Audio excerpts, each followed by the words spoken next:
African Cup victory that makes no sense. Honestly, I have no idea what this video is about. But man, this AFCON that just happened, yo, final was crazy. Morocco, they were tweaking, bruh. And I'm Nigerian, so they beat us. I was low-key happy to see Senegal win. You know what I'm saying? They took revenge for us, you know. Yo, Senegal played well, bro. That was a good final. I thought Nigeria versus Morocco was like final caliber, but the real Morocco versus Senegal was a real final. But I think from the thumbnail, this is gonna be about Ivory Coast, so maybe it's about is it 2023 or 2024 AFCON? Not sure which one. I don't think it was AFCON in 2023. But yeah. I think there was an AFCON in 2023 actually. But so maybe it's that one or this one. Not sure. But let's get into the video, man. Let's see what this video is about.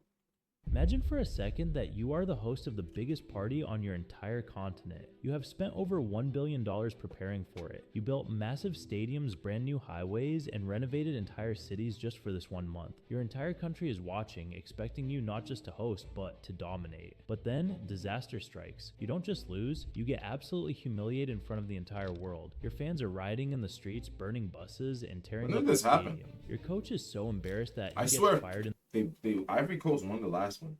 They beat Nigeria in the finals, bro. Like Nigeria really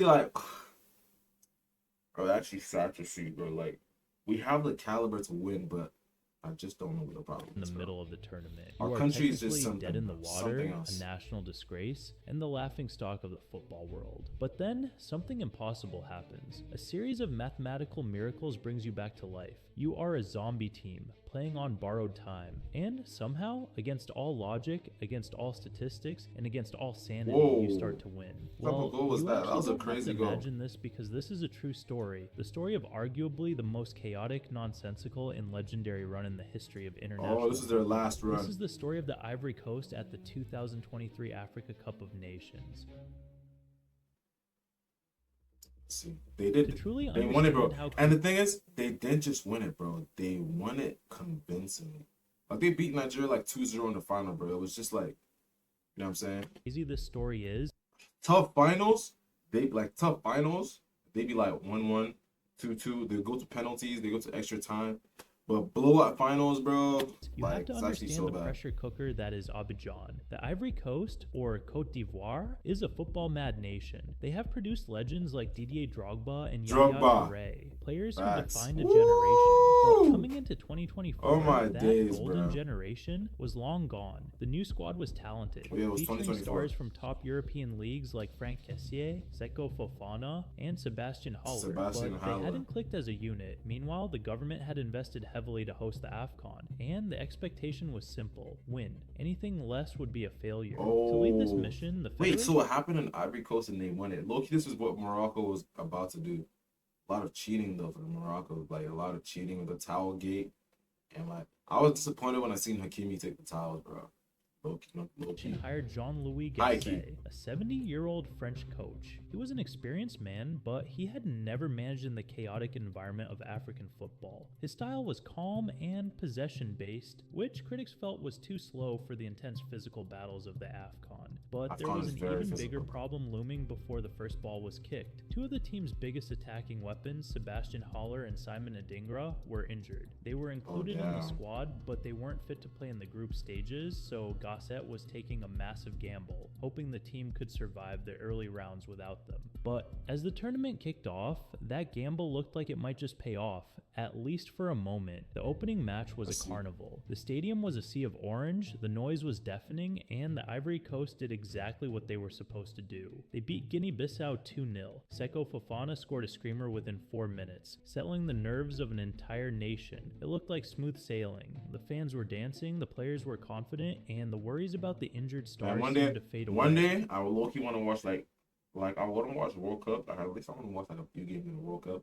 And I low-key want to watch AFCON too, bro. Like I was seeing clips of how people were in Morocco, Like Morocco just looks beautiful, bro. One day I want to be there, bro. Okay, one day I want to be there. But that feeling of safety was a complete illusion. In the second match, reality hit them hard. They faced Nigeria, a defensive powerhouse led by the African Player of the Year, Victor Osimhen.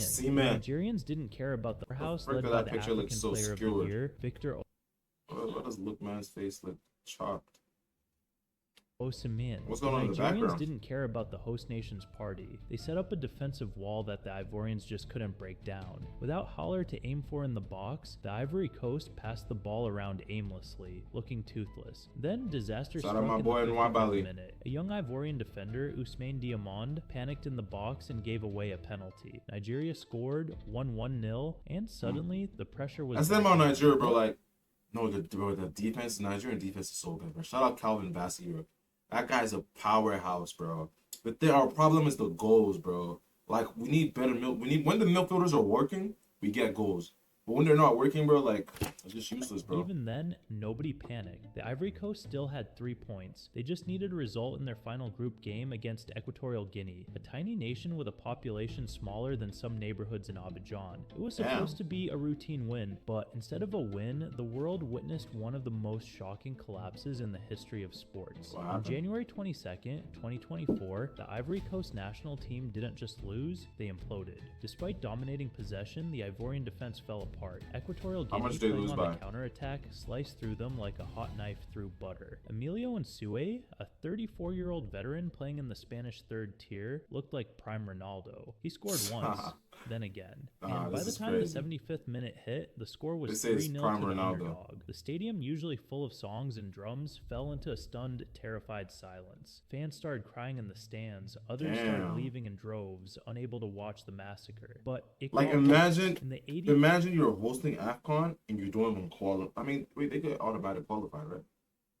So this is this is just like regular games, like getting out of group stages. I was about to say. It was the heaviest defeat ever suffered by a host nation in the history of the Africa Cup of Nations. It wasn't just a loss, it was a national tragedy. But the real chaos was only just beginning outside the stadium. As the final whistle blew, the sadness turned into pure rage. The Ivorian fans felt betrayed. They had been promised glory and were given humiliation. Oh nah, that boy crashing. Abidjan, furious mobs attacked what the the frick? They went crazy, bro. The players had to be trapped inside the stadium dressing room for hours because it wasn't safe for them to leave. The police fired tear gas to disperse crowds that were burning tires in the city center. A group of angry supporters even tried to storm the headquarters of the Football Federation. It was a complete meltdown. The result left the Ivory Coast in third. Yo, football low-key gets serious, bro. Like in South America, Africa, people get killed, bro, over this. People actually get killed. Referees get killed. Players get killed. Goalkeepers get killed, bro. Like, it's not like crazy frequent, but like the fact that it happens is just ridiculous, bro. Like, there's so many stories of people dying over this sport. It gets serious, bro. With a -3 goal difference. In any normal tournament, they would be packing their bags. The entire country accepted that they were out. The humiliation was so deep that the Football Federation made a decision that almost never happens in professional sports. But they didn't just fire the coach, they did it while the tournament was still going on. 2 days after the loss, Jean-Louis Gasset was sacked. He was fired for insufficient results, which was putting it mildly. But here's the crazy part. Despite those atrocious results, the Ivory Coast wasn't mathematically eliminated yet. The AFCON format allows the 4 best third-place teams to qualify for the knockout rounds. Because the Ivory Coast had 3 points, there was a tiny microscopic chance they could sneak in through the back door. But their goal difference was terrible. They needed a miracle. They needed other teams in order to lose in very specific ways. So, the Ivory Coast was a team without a coach, without a plan, and without any dignity, sitting in a hotel room praying for a miracle. And in their desperation, the Federation did something truly embarrassing. They called the French Football Federation and asked to loan Hervé Renard, the coach of the France women's team, for just a few weeks. It was a beg, a plea for help, yet the French Federation said no. So the Ivory Coast was now truly alone, and they had to promote they begging for a coach, bro? I've never heard of that in my life, bro. They loan coaches now? I never heard of that, bro. They're loaning coaches out here. Assistant coach, Emers Fayet, a man who had never managed a senior team in his life. But then, the football gods decided to get involved. The Ivory Coast needed 2 specific things to happen in the other groups. First, What? they needed Ghana to drop points. In Group B, Ghana was leading Mozambique 2-0 in the 90th minute. It was over. Ghana was going through and the Ivory Coast was going out. But then, madness. Mozambique scored a penalty in the 91st minute, 2-1. Then, in the 94th minute, a catastrophic error by the Ghana goalkeeper gave Mozambique a corner. From that corner, they scored again. 2-2. Ghana collapsed. Yo, no way that actually happened. That is too good to be true. Stoppage time, and the Ivory Coast stayed alive by a thread. Then, on the final day of the group stages, they needed Morocco to beat Zambia. If Zambia got even a draw, the Ivory Coast was out. Wait, Morocco had Ziyech is Moroccan?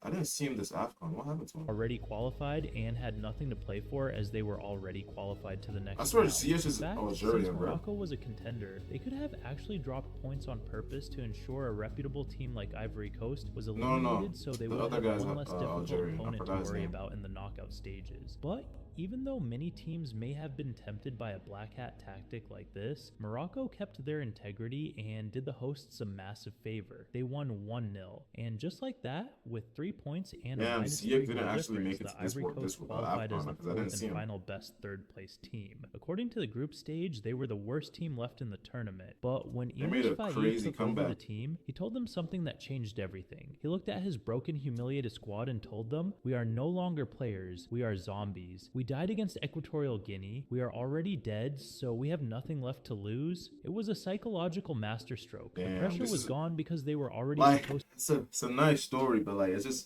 just like, well, he's a bitter taste in my mouth knowing it's my country they beat. My country could have won an AFCON.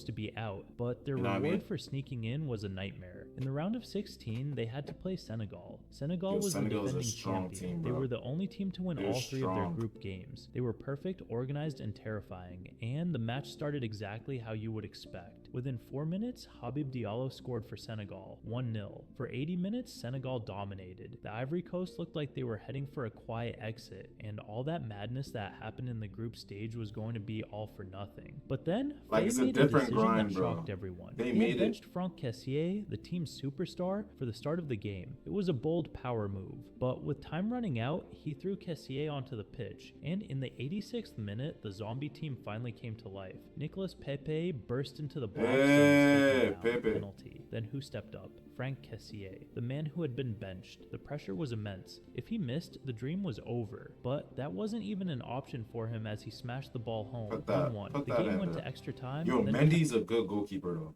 That guy's a good goalkeeper.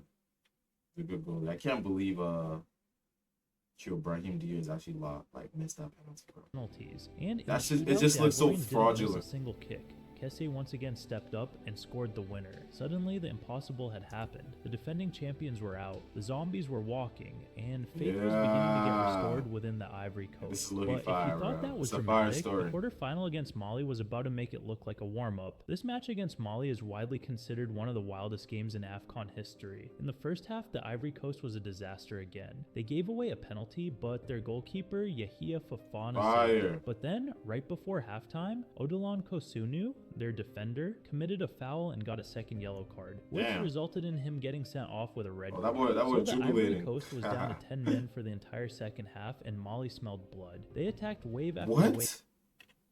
Yeah, that's Eric Shell. That's the Was down coach to of the 10 men Nigerian for the team, entire bro. second half, and So he was Mali Mali's smelled coach. blood. They attacked That is wave crazy. after wave, and finally, in the 71st minute, Nene Dorjale scored a screamer for Mali. Yo, that's a 1-0, crazy goal. 10 men. 19 minutes left. It was over. The fans in the stadium went quiet again. But 19 minutes left, bro. That's not over, bro. 19 minutes left. Bro, have you seen what teams could do, bro? 19 minutes left is a lot of time. It's not over till it's over, bro. Faye had one more card to play. Remember those injured Don't mind players? the Simon fall, Adingra bro. and Sebastian Haller, they were finally fit. Faye threw them on. In the 90th minute, literally as the referee was checking his watch to end the game, the ball fell to Simon Adingra in the box and he smashed it 1-1. The stadium that ball in. exploded. They had forced extra time with 10 men, but playing 30 more minutes with a man down is exhausting. gonna be Mali hard, bro. dominated extra time. The Ivorians were hanging on by a thread, just trying to get to penalties. Bro, Then, that type of play, bro, you just gotta put like 5 men in the back, bro. 5 men, bring out best defenders, bro. Everybody, bro, park the bus, bro. But parking the bus is very dangerous too. For 30 minutes, bro, Any small mistake is a goal. In the 120th minute, the very last minute of extra time, they won a free kick. They put the ball into the box. It was cleared out to Seko Fofana, who took a shot. The shot was going wide, but Umar Diakite, a 20-year-old substitute, flicked his heel at it. The ball changed direction and rolled into the net. And the score was 2-1 with the last kick of the game. And 10 men. Yo, that's the a crazy literally goal. Shook while Diakite was so excited he took his shirt off to celebrate, got a second yellow card, and was sent off. So the Ivory Coast finished the game with 9 men, although it didn't matter. They were on to the semifinal. That is crazy, But this story wasn't just about chaos, it was about redemption. In the semifinal, they faced the Democratic Republic of Congo, and for the first time, the zombie team actually looked like a football team. Sebastian Haller, the man who had battled testicular cancer just 18 months earlier, was finally starting a match. He had missed the entire group stage disaster. He hadn't been part of the 4-0 humiliation on the pitch. He was the fresh hope. Then, in the 65th minute of the match, Haller hit a volley into the ground that bounced over the goalkeeper and into the net. That is a crazy goal, They held on, and the team that was dead 2 weeks ago was now somehow That's in the a crazy final. goal. But standing in their way was their old nightmare, Nigeria. The same Nigeria... My Nigeria! You guys lost so bad. I swear it was like 2-0, 2-1, bro. And the Nigeria that had. I thought this was gonna be an easy game. I thought this was gonna be an easy game, bro. Like I literally watched this game. I watched it live. Like I wasn't there in person, but I watched it live on the TV, bro. And I watched my team get decimated. Conceded only 2 goals in 6 games. On top of this, the final was held in the same stadium where the Ivory Coast had been humiliated 4-0. It was the ultimate chance to rewrite history, but Nigeria didn't care about the fairy tale. In the 38th minute, William Troost Ekong, the Nigerian captain, it was 2-1 or 3-1, and powered a header into the net, 1-0 to Nigeria. So once again, at halftime, the Ivorians were down again, but this team had been. But honestly, even if they didn't win, even if Ivory Coast didn't win, from just the story, bro, you gotta give them their props, bro.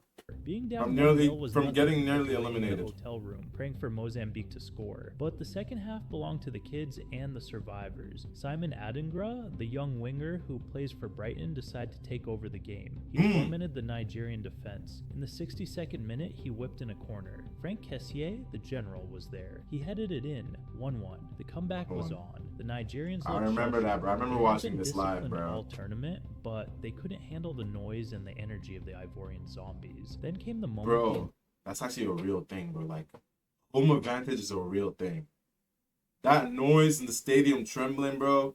Like, you can't even hear yourself, bro. Like, I can't even imagine, honestly. In the 81st minute, Simon Adingra got the ball on the left wing. He drove past the defender and fired a cross into the box. And there, waiting at the near post, was Sebastian Haller, the man who beat cancer, the man who missed the group stages, the man who wasn't supposed to be there. Damn. He stuck out his leg and flicked the ball with the studs of his boot. It flew into the He just far scored corner, 2 crazy goals, like that, bro. The score was 2-1. 2 unorthodox goals, bro. With the studs and the way that flick off the floor was all crazy. The Ivorians had to do was hold on for the final 10 minutes, and they did just that. When the whistle blew, the country didn't just celebrate, they ascended. They had done the impossible. They became the first team in history to lose a group game by 4 goals and still win the tournament. They were the first host nation to win since Egypt in 2006. From the riots in the streets to the trophy in their hands, from firing their coach to conquering the continent. The Ivory Coast proved that in football, as long as you have a pulse, or even if you're a zombie, it is never ever over. I hope you guys enjoyed the video. Please consider following or subscribing if you did. And on the subject of insane football stories, check out this video about vid, bro. It's actually a fire vid. Bro, that's crazy. I didn't even know the story because I didn't watch the whole tournament. I was only really watching Nigeria's games. Damn, bro, it's a crazy story. It's like I want to be happy, and I am happy, but it's like, bro, they beat my team, bro. They beat my team in the finals, bro. So, and I watched it live, bro. Oh, it hurt, bro. It hurt. And then I watched Morocco beat my team again in penalties, bro. This AFCON. Ridiculous. Ridiculous, bro. Well, thanks for watching the video. If you like the video, like, subscribe. You know what I'm saying? Do your boy a favor. I'm reviving this channel again, going back to my roots. It's having fun, having a great time. So join the group, join us. You know, I stream on Twitch, same name, Aalvinoo. I have another channel, my live channel, so you can check that out. And then if there's any video you want me to react to, just put in the comments, just comment it, and I will definitely see it and check it out. I love you. Take care of yourself. See you in the next video.